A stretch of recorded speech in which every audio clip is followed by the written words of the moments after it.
So we'll start with wireless communication system. So first, what is wireless communication? So overall, we have discussed about what is wireless communication. So wireless communication is the channel which is wireless. So we are transmitting a signal through a wireless channel. Okay.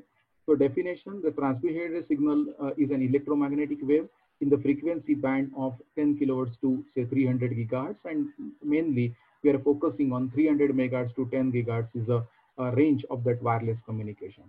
So what are the challenges? So earlier also we discussed about the challenges in wireless communication, and mainly we focus on the key performance indicator of the wireless communication system or performance evaluation metrics. So in that case, we discuss mainly on the transmitted power, then bandwidth requirement, then probability of error, and last one is very important point, that is the delay. So all these things we discuss about this performance evaluation. But what are the challenges and properties? So wireless channel is basically a shared medium, so everybody is transmitting in that particular band, right? So wireless, through that wireless medium. So the challenge is how to minimize the interference of the other users on the wireless channel. And very important thing next is time varying medium. So especially the channel, which is the characteristics of the channel varying with respect to time. And because of this, we should able to model the channel, and based on the channel modeling, we should able to design our system to optimize the performance over the communication system. So these are the very important challenges. So power and time frequency occupancy of the transmitted signals must be carefully controlled to avoid disturbing other systems. So disturbing other system means other users. So multiple users which are transmitting a signal simultaneously over the channel, and we should able to minimize the difference. So for that, we are designing a specific technology, and that is wireless technology that we are dealing with. Now going to the next slide. So basics we have to study, basics of communication. Already we have discussed in digital communication, but we'll go in brief about these details. Okay. So basic of the wireless channel. Just I will put it on slideshow. It is better. Or okay. So before that, we discussed in digital communication that when we transmit a signal through the channel, the noise which is added into the signal, and we have at the receiver, the signal that we are getting is y of k, that is the received signal, is x of k, that is the signal transmitted, plus wk is the noise which is added. Now, in this case, second equation, if you look at, so what exactly happened to the signal when it transmits through the wire, the channel? So at that time, the signal which is get convolved with the impulse response of the channel, and that is especially given in this equation. So let's say y of k is equal to summation over L is equal to minus L1 to L2 h of Lk into x of k minus L plus wk plus ik. So there are various terms which are coming over here. So out of that, wk is noise, xk is a signal, transmitted signal, and ik is over the channel, number of users may transmit a data, and because of that, the other users also become interference to a specific user. Now, if you consider the case, that is what is the impulse response? Generally, we represent the impulse response of the channel, which is if the channel is time invariant. So you have studied this terminologies in signals and systems. So important terminologies are the channel which is time varying and time invariant. So especially we studied linear time invariant system, LTI system. But now when we talk about the wireless communication, the characteristics of the channel changes with respect to time, and that's why it becomes time varying signal. Okay. So we can say at a instance k, what is the channel characteristic? So and because of the delay introduced in the channel, so this time k is one time index, and at the same time delay is one more parameter. So if the channel is having some delay in between, so what happens? The channel with memory, it becomes with memory. So if the channel is with memory, what will happen? Impulse response of the channel will be not a simple impulse, but the delayed impulses at a specific location depending upon the characteristics of the channel, right?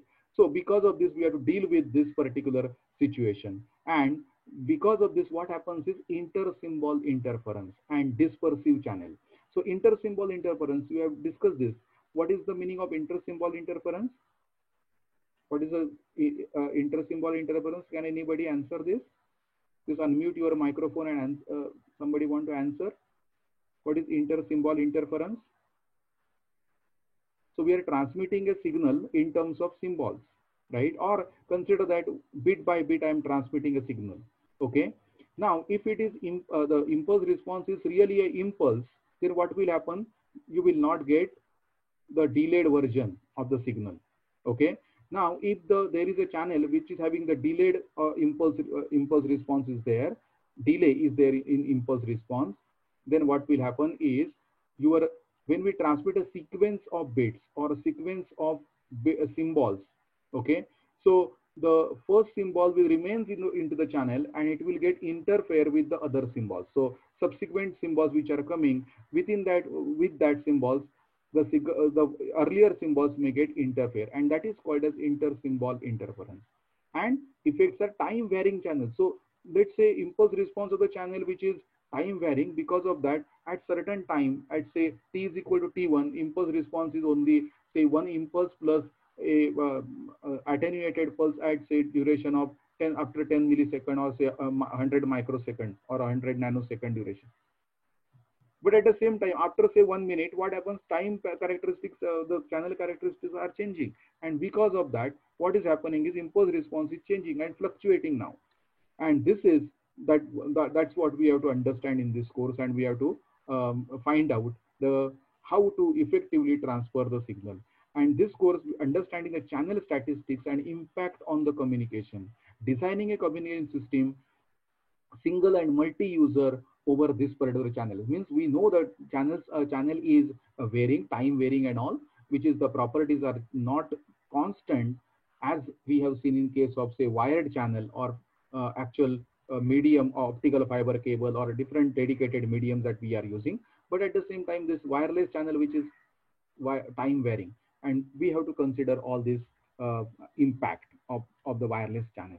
So any problem related to this equation of convolution and the parameters that are used in this particular equation?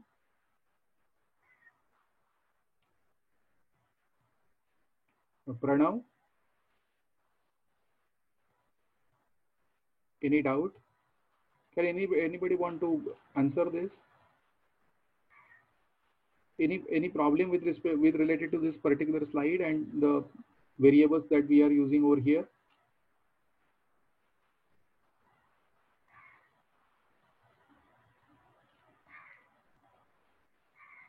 Yes. So I think that is clear to you. So we'll go ahead with this. Now, whatever I mentioned earlier in the slide, the impulse response. So that is shown over here in this particular slide. So what is there? So if you consider this is a transmitted point or a transmitter, this is receiver. The signal which is transmitted to the line of sight path. So this path is straight going to the receiver. The signal is straight propagating through the receiver antenna. Other is got reflected, ground reflection, some objects are there in between. So multiple reflections that took place, the signal will get propagated and reaching to this particular receiver. And the channel response, if you consider, so this is basically a channel. So this is a channel. And what is the channel response? Some delay spread is there, right? So after 1 milli, current situation, current position. So first one is the impulse response of the channel. After 1 millisecond, what happens? The impulse response of the channel changes. After 1 minute, impulse response of the channel further changes. What happens? Actually, the channel characteristics, the impulse response is changing. Now, if you convolve the signal at this point, 1 millisecond, at this duration, and if you convolve the signal with this after one minute duration, what happens? The signal that you are getting at the receiver side, that is entirely different. And this depends upon, so channel impulse response, that depends on the amplitude, depends on the antenna patterns and environment. Delay depends on the environment, delay spread. So this is the delay. That's what we are talking about. Varies over time due to mobility. So this user is also not fixed. So in case of mobile, users are also changing their position. Like a landline, you are not at a specific location. So because of that, what happens is the characteristics of the channel that are also changing, mobility of the user, right? Mobility of transmitter and receiver environment. These are the impacts. So what are the different effects that we have to study? So overall, there are three effects, which are path loss, shadowing, and multipath. Path loss, shadowing, and multipath. So here you will find that AK is the amplitude of the signal which is modulated using a carrier of FC. There is a delay due to the time delays, that is tau k, and because of these objects, the signal may get shadowed. Like at this particular, behind this particular object, you may not get a coverage to the signal. So there are multiple effects. That there are three effects that we have to study in this particular unit, this particular chapter. That what is the impact of this path loss? So separation between the transmitter and receiver antenna. What is the impact of shadowing, and what is the impact of the multiple path that we have to study? So this is the basic concept review type thing that I just mentioned over here. This is a baseband signal and a complex signal which is mentioned over here, and imaginary and real part of this signal.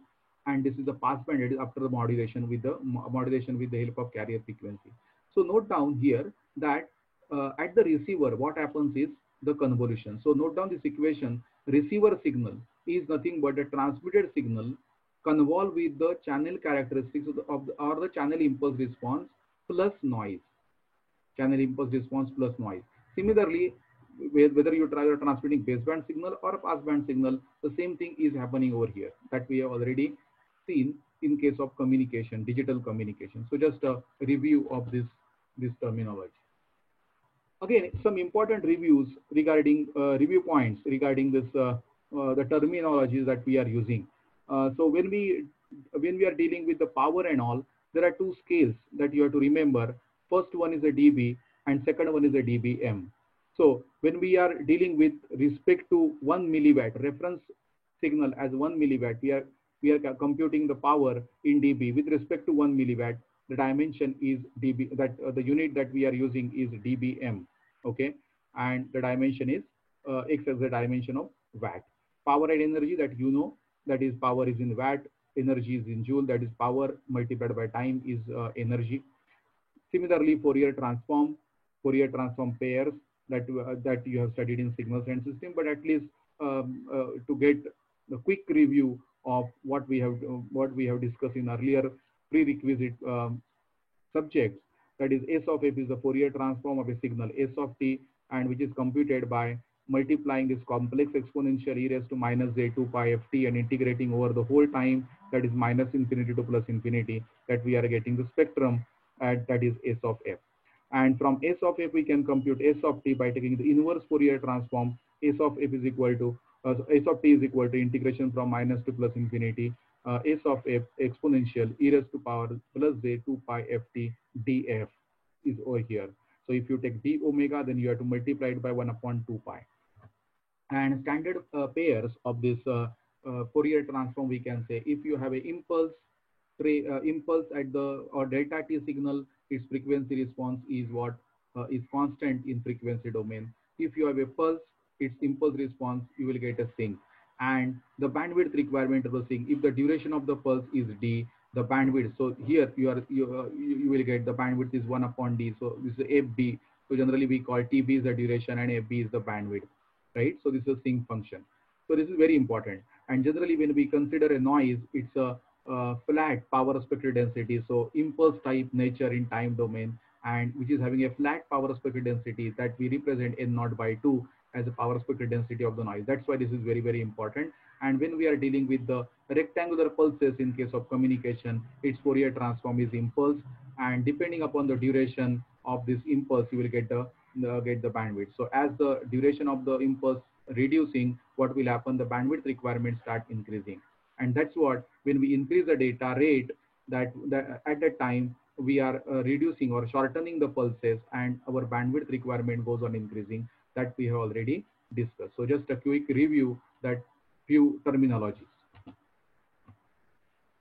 Now, review of some more concepts and how these are applicable over here is convolution. So convolution, earlier also I mentioned that y of t is a convert the output, which is, or the received signal, which is get u of t is the input signal, and channel impulse response is c of t, and convolution of these two, that we are getting the output. And with respect to what we can say frequency domain, in frequency domain we can say that y of f is equal to multiplication in frequency domain, c of f, take the Fourier transform of the channel impulse response multiplied by the impulse the signal Fourier transform, you'll get the output.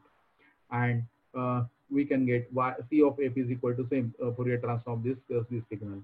So it is straightforward that you have studied. So, but to get the idea what exactly this means, so to get the quick review of this now. But this is a time invariant. C of tau or C of t that we are dealing with this in this equation is time invariant, and now we have to deal with this time variant. So what happens? So if you see here, there are different impulse responses of the channel which are mentioned in the green, okay, and at time t1, at time t2, at time t3, what happens? The impulse response of the channel which is changing. So when we are applying the rectangular pulse to this channel, that is the data that I am transmitting, what will happen every time?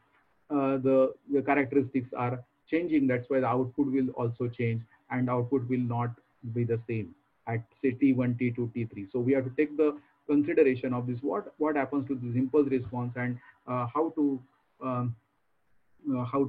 basically avoid or get rid of this actual impulse response that we are which is changing. So even though the impulse response is changing, we should get the reliable received signal. So that is a challenge.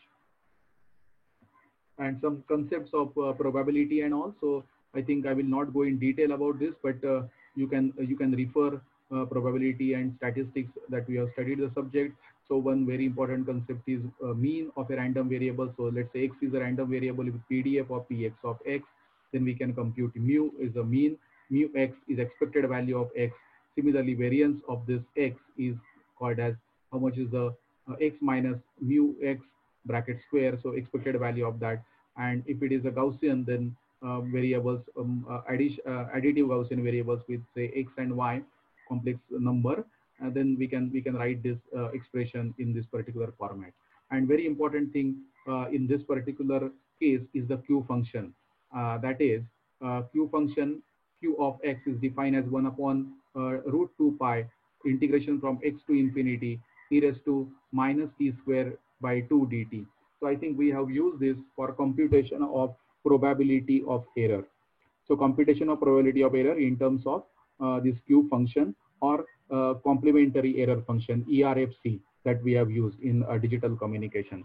So you can easily find out the relation between this Q function and complementary error function straight away. So you can go to refer any book, you will get, or BP Lathi or any book, you will get the relation between these two, because one very important parameter that we have to study is probability of error.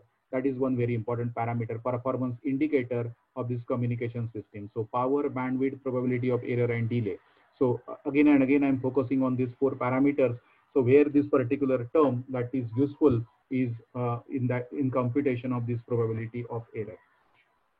Then one more very important aspect, which is the random processes. I think you might be studied this random processes, but I will mention here that autocorrelation and power spectral density, these two terms that already repeatedly that we are using. Autocorrelation and power spectral density are Fourier transform pairs, and as we are dealing with the noise as a random variable or random process, we can say noise random process, we should know all these basic things of the probability and random processes, and we have to utilize that as and when required for the computation of probability of error and performance evaluation.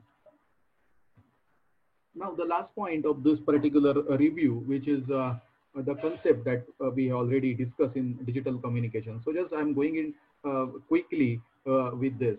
What we have discussed is we are transmitting a signal that is a bit stream or modulated bit stream. Bit stream multiplied by, say, let's say I'm transmitting with respect to by using, say, BPSK technique or QPSK technique or M-array technique. So different modulation schemes that I am using over here for the transmission of a signal, right? So in that case, what happens is the noise which is added in the channel, in between the channel, and the received signal is R of K. The pulse that we are receiving at instance K, which is nothing but some energy, and Sk, that is a unit vector, or what you can say orthonormal signal projection in case of signal space representation. So here, if you will get that what exactly this Sk means. So there are different symbols which are on the projected on the signal space representation. Plus noise at a particular time with zero mean. Generally we use zero mean Gaussian noise with power spectral density of eta by 2. So it would power spectral density of eta by 2 that we are considering. So in that case, the very important quantity in computation of probability of error is signal to noise ratio, SNR.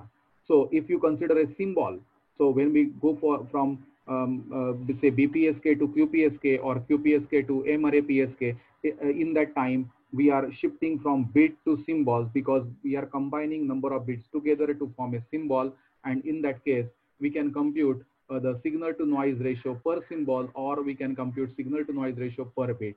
So this is the first formula is ES divided by N naught, that is a SNR per symbol. So let's say in QPSK 2 bits are combined together. So in case of if we want to represent SNR per bit, what we have to do is we have to divide this ES divided by N naught into log to the base 2m, because m number of symbols.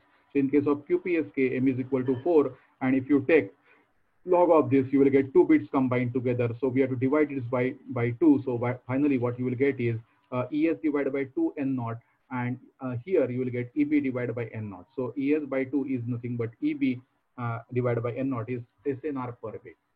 Now performance indicator. So performance indicator of which are shown in this particular graph, and we have to understand what exactly this graph is. Graph gives the information. Okay, so the graph may not be that much visible, but I will explain what exactly it means. So on the x-axis, it is signal to noise ratio in dB. So this is EB by N naught, the signal to noise ratio, and on y-axis probability of error. And there are 3 graphs which are plotted, that is QPSK, 16 QPS, 16 COM, quadrature amplitude modulation, and 16 PSK, right? Now the constellation diagram, from this constellation diagram, what is the information that you get about the probability of error? If you see at this particular point, this point and this point, which is at some distance spacing between these 2 symbols, right? If you compare this particular signal space representation, there are in between these 2 symbols, one more symbol is added, and distance between the symbol which is reduced, and because of that the probability of error start increasing. Now if you consider this constellation diagram especially, what happens is the number of symbols, there are 8, but if I increase the number of symbols to say 16, or if I increase the number of symbols to 32, what will happen? The spacing between the symbols which start decreasing, and because of this probability of error will start increasing. So how to analyze over here? So if you compare these 3 modulation techniques, say QPSK, 16 COM, and 16 PSK. So to achieve the, say at this particular location, the performance evaluation or performance should be some probability of error. So I'm freezing that I can tolerate up to say 10⁻⁷ is the probability of error I can tolerate. So at this particular point, if I put a horizontal line here, what will happen? It intersects with this graph at this point, this point, this point. And if I project on the x-axis, what you will get? The EB by N naught value on the x-axis. If I compute for the PSK or QAM, 16 QAM or 16 PSK, EB by N naught is different. Means to achieve the same performance or same probability of error using 16 PSK, we require more signal to noise ratio. Means we have to pump more power in the signal, because that is not in our hand. We cannot control, we cannot reduce that. So we have to more power, means EB by N I have to increase for 16 PSK. Is it, are you getting the point? Is it, am I audible to you? Yes, sir. Yes, sir. Okay, so here we have to understand what exactly the meaning of this probability of error and signal to noise ratio. But from this graph, what we are getting is to achieve same probability of error, means what we are doing is, let's say 10 raised to minus 7 is my target. Okay, so I will put on 10 raised to minus 7 horizontal line over here, and for that, to achieve that particular probability, if I put a vertical line on x-axis where it cuts to the each and every graph, say QPSK at this point, it is cutting. So EB by N not required for QPSK is less as compared to 16 PSK. So because it's cutting over here, so it requires EB by N not more to achieve the same probability of error. But what is the advantage in case of 16 PSK? What is the advantage? Anybody can answer this? What is the advantage of using 16 PSK? What is the advantage? Can anyone answer this question? What is the advantage?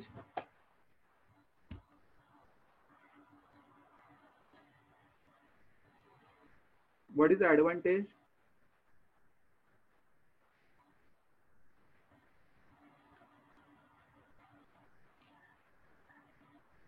Apurva, what is the advantage?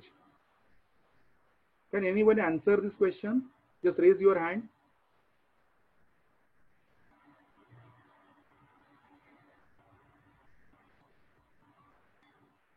Himanshu.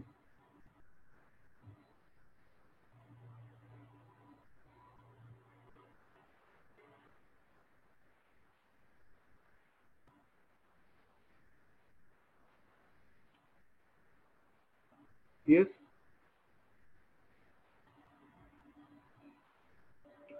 Samadhan Sawan, can you answer?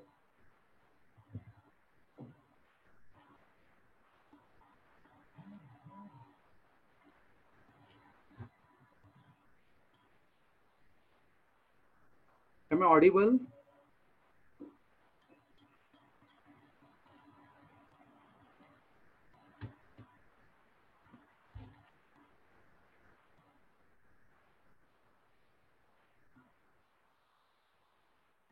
Yes, sir, you are audible. Okay. So can anyone answer the question? Shruti Sagpa.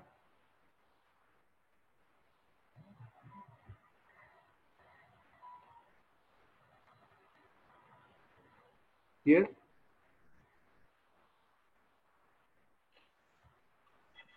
Sir, can you please repeat the question again? What is